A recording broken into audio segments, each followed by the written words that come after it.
বন্ধুরা আমি এখন আছি মান্দারি আর আমার পিছনে আছে বলদডেফা। আর আপনাদেরকে মান্দারি এমনকি বলদডেফার এরিয়ার মধ্যে দুই অংশের মধ্যে যতটুকু সুন্দর জায়গাগুলো আছে আপনাদেরকে আমি এই ব্লগের মধ্যে দেখাবো। আর পুরাটা ব্লগ দেখবেন, আপনাদের থেকে অনেক ভালো লাগবে।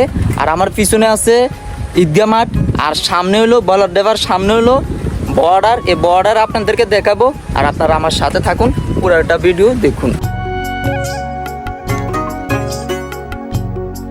আপনারা শুধু এই জায়গার ভিউটা দেখুন, অস্থির লেভেলের সুন্দর। এই সামনে হইলো বলদডেফা, আমি এখন বলদডেফা যাব। আর এটা গেছিল লক্ষ্মীপুর, এখান থেকে লক্ষ্মীপুর আর 1.5 কিলো হবে। ভাই এই জায়গাটা এত সুন্দর, আপনারা শুধু পরিবেশগুলো দেখুন।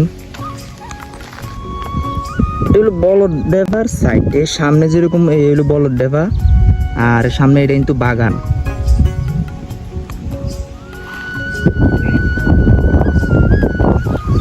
এটা হলো খাল, আমাদের গুমতি নদীর থেকে আইছে। ভাই এত সুন্দর এই জায়গাটা।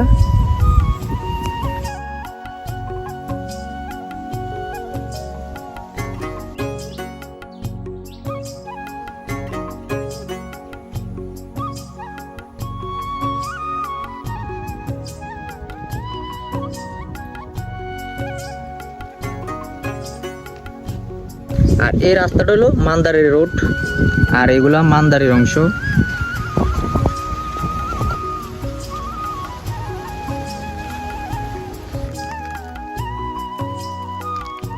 এই হলো ঈদগাহ মাঠ।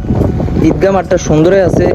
আর ঈদগাহ মাঠটা এমন এক জায়গা, ঈদগাহ মাঠের আশেপাশে কোনো বাড়িঘর নাই, সব দূরে দূরে, দেখছেন দূরে দূরে দেখুন, অনেক দূরে বাড়িঘর। ঈদগাহ মাঠেটা নিরিবিলি পরিবেশ।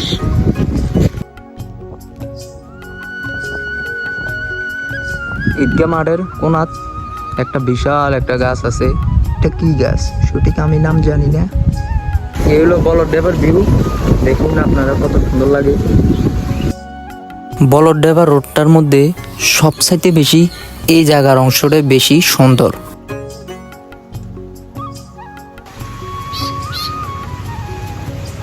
কিরে পোক ডাকস কেন?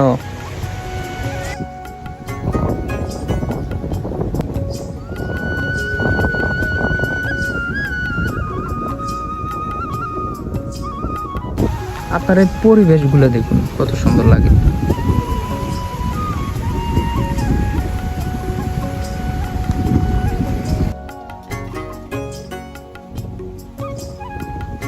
আমি এখন আছি পুলের উপরে, আপনাদেরকে দেখাই ভারতের তারকাটা দেখুন।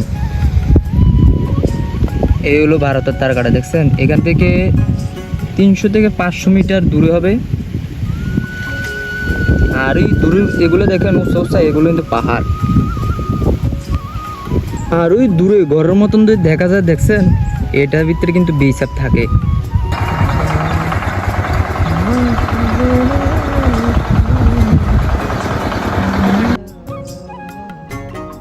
বন্ধুরা আমার পিছনের দিকে এখান থেকে 1/2 কিলোমিটার আরো দূরে আপনার একটা জঙ্গল আছে। এই জঙ্গলটা আপনাদেরকে পরের ব্লগে আপনাদেরকে দেখাবো।